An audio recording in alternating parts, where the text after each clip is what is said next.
Salut les oreilles! Vous êtes déjà allés au cinéma? Non mais c'est quoi cette question? Tu les as pris pourquoi? Des lémuriens? Il y a des lémuriens qui regardent mes vidéos? Indécrottable.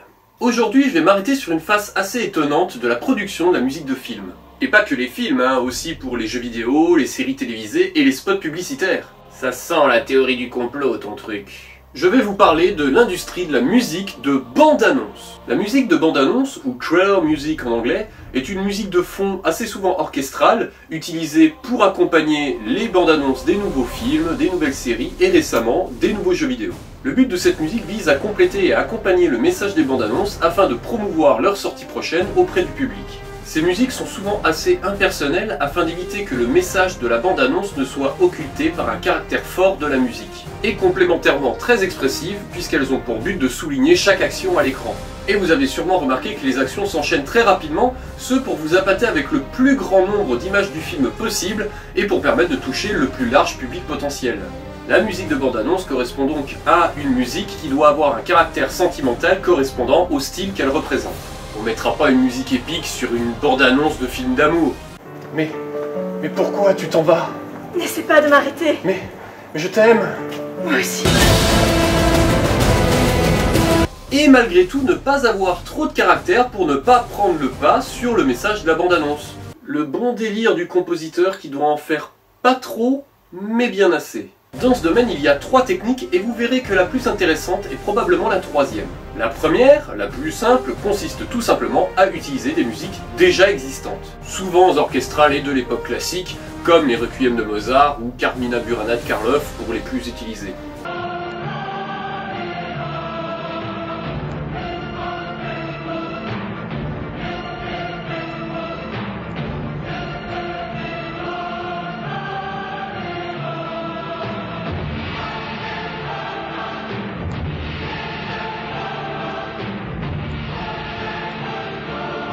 Ça a l'avantage de ne pas avoir à composer de nouvelles chansons, que c'est assez souvent libre de droit, et que le public identifie la musique, donc y ajoute un gage de qualité. Bah oui, c'est du Mozart, le film il peut pas être à chier quand même! Il arrive aussi que l'on utilise une chanson plus actuelle, dans le style pop, variété ou un style correspondant à l'action, mais pris par un groupe qui a déjà une reconnaissance commerciale populaire afin que le public là aussi puisse l'identifier. Millions of miles from home, we have finally found intelligent life with the courage to contact us and the will to annihilate us.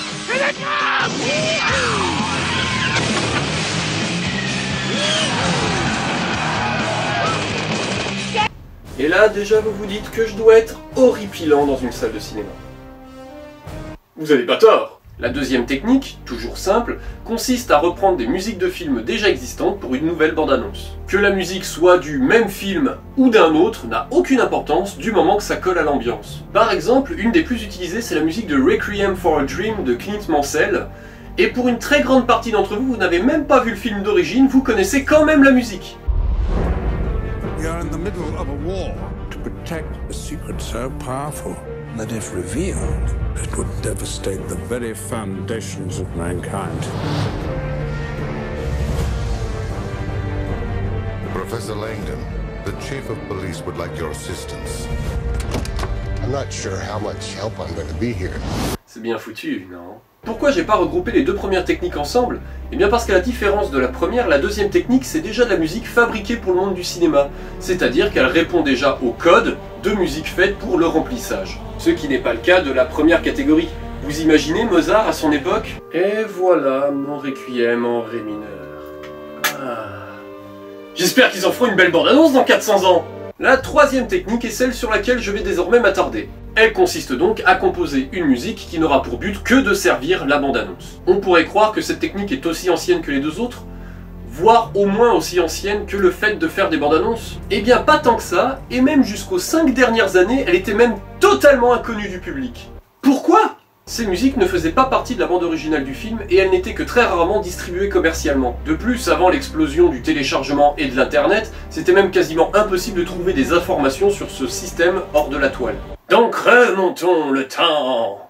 John Bill, compositeur de musique de films et de séries né en 1947, est appelé à devenir l'un des plus grands compositeurs de musique de bande-annonce pour les films et les séries, dont il fera sa spécialité pendant plus de 50 ans de carrière. En 1984, il fonde le Real Time Music Incorporated, qui devient le premier fournisseur de musique de bande-annonce de l'histoire du cinéma, utilisant la troisième technique. Sa carrière couvrira plus de 2000 trailers, dont 500 des plus grands hits hollywoodiens, avec des campagnes comprenant Forrest Gump, Titanic, Matrix, Aladdin, Braveheart ou même Star Wars. Fort de ce succès et de cette demande nouvelle de la part des studios hollywoodiens, d'autres groupes de studios se mettent à produire de la musique de bande-annonce dès le début des années 90. Il en existe aujourd'hui plus d'une quarantaine et certains ont même réussi à passer la barre de l'anonymat en faisant un travail de plus en plus tourné vers le public.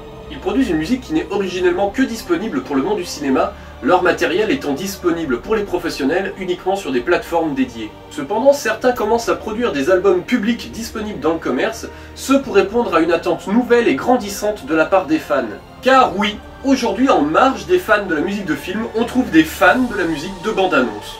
J'aurais dit ça il y a 10 ans à mes profs de conservatoire, je me serais fait atomiser. C'est parti pour le top 6 des studios de musique de bande-annonce qu'il faudra désormais connaître pour pouvoir crâner au ciné pendant les publicités. Numéro 6, Audio Machine. Audio Machine est un groupe de musique orchestrale fondé par Paul Dillentir et Kevin Rix en 2005. Le studio, situé à Beverly Hills, a orienté sa production vers principalement des musiques de jeux vidéo et de spots télévisés. Ils ont malgré tout fait de nombreuses bandes-annonces pour le cinéma, rien que 120 lors de l'année 2012.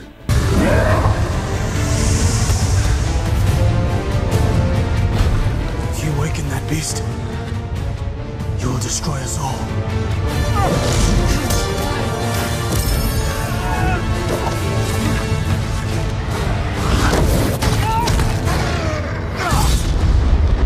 Leur style est principalement orienté vers un genre épique, avec une petite particularité, ils ajoutent très souvent les effets sonores d'os se brisant par-dessus leurs percussions. Cela donne aux oreilles un effet pénétrant sur le corps humain, où la vie et la mort dansent et se combattent perpétuellement. Ah, ça marche pas! Numéro 5, ES Posthumus. ES Posthumus a été créé en 2000 par deux frères nés à Los Angeles, Helmut et Franz von Lichten. Le sigle ES du groupe signifie Experimental Sound et le Posthumus se traduirait par posthume, donc après la mort. Et c'est un peu tragique car en 2010, Franz décède juste après la sortie de leur album Macara, annonçant prématurément la fin du groupe. Après le décès de son frère, Helmut publie donc la dernière chanson qu'ils ont produite ensemble, Christmas Eve, en novembre 2010. Puis annonce un an plus tard la création d'un nouveau groupe, Les Frictions. ES Posthumus aura malgré tout essayé de pousser la porte de leur studio au maximum pour proposer leur musique au grand public dès leur début. Ils auront d'ailleurs l'honneur de jouer pour l'ouverture du Super Bowl en 2010, aux côtés de Jay-Z et de Rihanna pour la chanson Run This Town. ES Posthumus cherche à marier de nombreuses influences dans un style nouveau. Il n'y a pas véritablement de paroles, mais il y a des chœurs, un orchestre et des instruments plus modernes pour une influence multiculturelle mélangée. Leur plus connu à ce jour est sûrement la musique Nara, pour être le générique de la série Cold Case.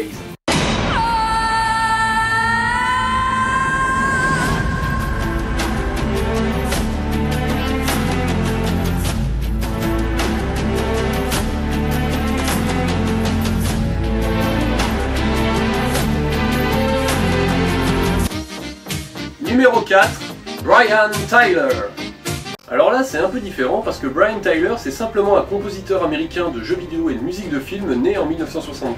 Après avoir joué de plusieurs instruments dans plein de groupes et orchestres différents, il décide en 1997 d'entamer sa carrière de compositeur de musique de film, d'abord par des films indépendants avant d'être remarqué par les grandes firmes. Jusqu'à aujourd'hui, Brian a composé plus de 40 trames sonores, dont 30 ont déjà été mis sur CD et vendus au public, et il développe un certain atout pour composer des musiques de films et de jeux vidéo dans le genre de l'action, comme par exemple Expendables, le dernier Iron Man, ou encore Assassin's Creed Black Flag. Compositeur talentueux, ses musiques épiques sont très régulièrement prises dans des bandes annonces et des séries télévisuelles, comme son poème symphonique Children of Dune, repris notamment dans la série française Pékin Express. Ce soir, 10 équipes vont se lancer dans la course la plus extraordinaire de leur vie. Durant 12 étapes, ces nouveaux aventuriers vont traverser l'Afrique du Nord au Sud. C'est magnifique, hein? C'est un truc de fou. Ah, qu'est-ce que c'est beau! Cette course hors du commun entraînera les candidats à travers 5 pays. l'Égypte.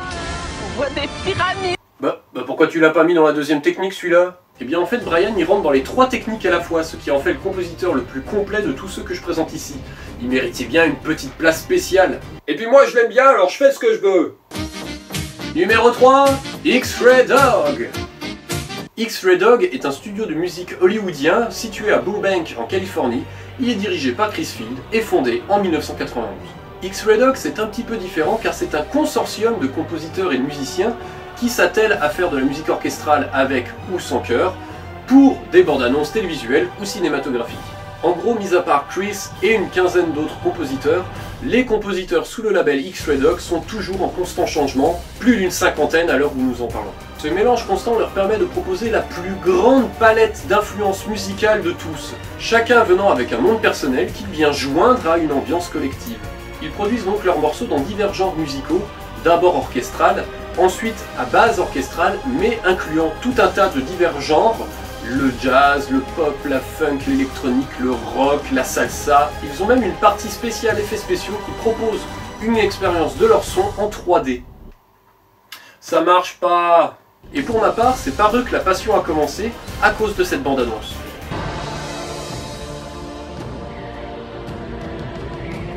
Impossible.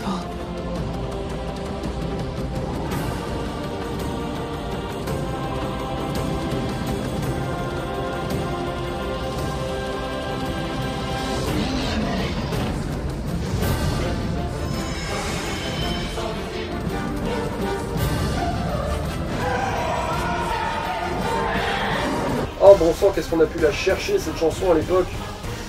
Quoi, en 2005 on avait que la mule pour trouver.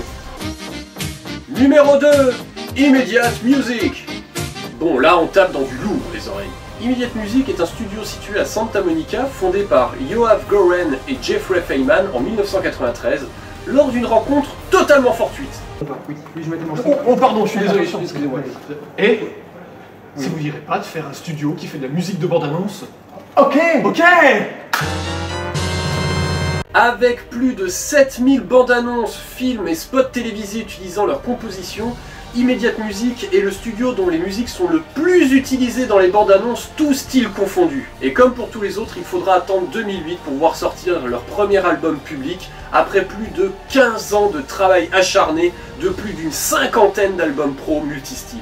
La plupart des albums produits par Immediate Music sont faits sous le label Immediate, mais avant ça, en 2006, ils avaient créé le label Globus pour sortir toutes leurs bandes annonces mais en version rock, et elles étaient déjà disponibles pour le public dès leur sortie. Ils se sont attelés à proposer un panel musical tellement large qu'ils peuvent couvrir tous les genres filmographiques sans sourciller. En 2007, Immediate Music a même reçu un Sports Emmy Award pour composition musicale exceptionnelle pour leur musique Onward to Glory qui servait dans la vidéo The Stories of Torino lors de l'ouverture des Jeux Olympiques d'hiver de Turin en 2006. Ces mecs, c'est juste les parrains du domaine actuellement. Ha! Je savais que je finirais par réapparaître dans ces vidéos. Envoyez mon extrait.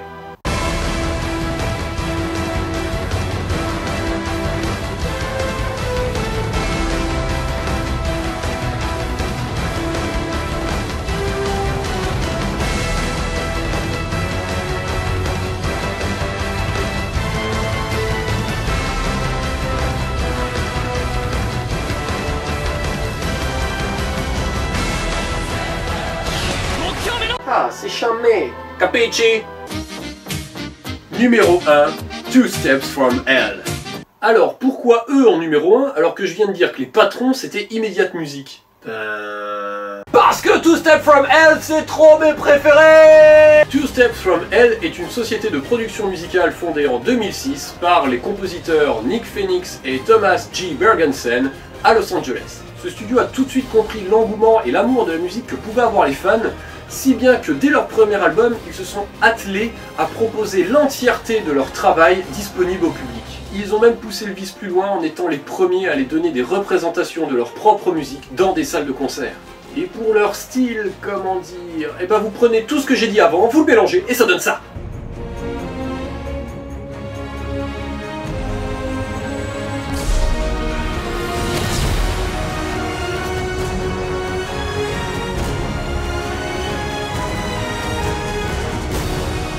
We have to give everything, even if that means our lives. We will stop at nothing. We will fight for the lost.